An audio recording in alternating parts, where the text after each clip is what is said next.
Le Seigneur soit avec vous. Ce 24e dimanche du temps ordinaire est très riche en enseignements pour nous. L'extrait de la lettre de Saint Paul à Timothée se termine ainsi.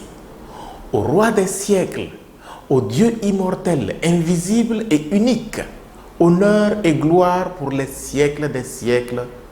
Amen. Saint Paul sait reconnaître le vrai Dieu.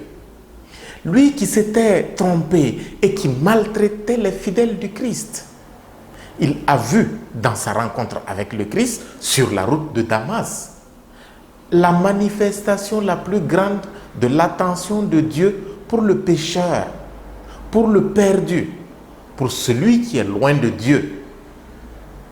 C'est la même attention de Dieu qui s'était manifestée pour son peuple au désert quand il s'est fabriqué un veau d'or. Au lieu de l'exterminer, Dieu lui donne toujours l'occasion de se convertir et de revenir à lui. Nous comprenons donc Jésus quand il nous fait comprendre que Dieu laisse les 99 justes pour aller à la recherche de l'unique pécheur. Et pour nous le faire très bien comprendre, il nous raconte la parabole du fils prodigue. Celui qui n'avait aucun mérite du fait de s'être éloigné de son père a reçu un accueil de prince. Quelle histoire! Et nous, avons-nous vraiment compris un iota de cette parabole?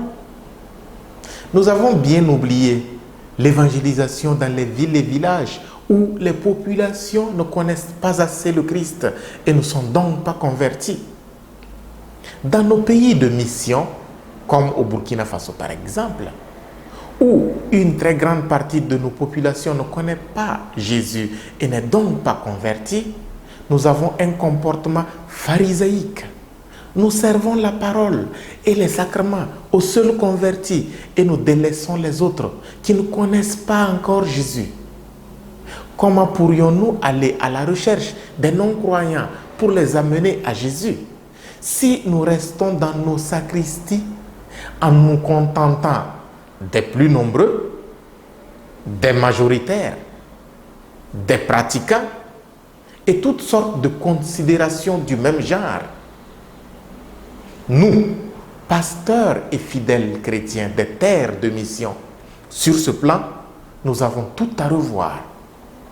Que Jésus lui-même ouvre nos intelligences pour réajuster notre manière d'évangéliser. Le Seigneur soit avec vous.